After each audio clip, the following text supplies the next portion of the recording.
আসসালামু আলাইকুম সবাইকে আমার ইউটিউব চ্যানেল থেকে শুভেচ্ছা এবং স্বাগতম। আপনাদেরকে জানাতে আছি বর্তমানে ইরান এবং ইসরায়েলের মধ্যে যুদ্ধ চলতে আছে। ইসরায়েল অস্ত্র সংকটে পড়ছে, এরকম কিছু নিউজ বিভিন্ন পত্রপত্রিকায় আসছে। কিন্তু এটা ইরানের জন্য একটা খারাপ দিক হইতে পারে, কারণ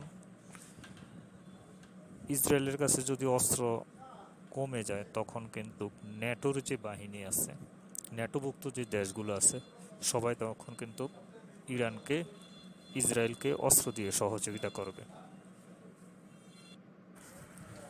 ইসরায়েল এটা হয়তোবা তাদের কোনো চালাকি হইতে পারে, কারণ তাদের অস্ত্র কম, তারপরও তারা ইরানের সাথে যুদ্ধে জড়ায় যাব এটা কোনোদিনও হইতে পারে না।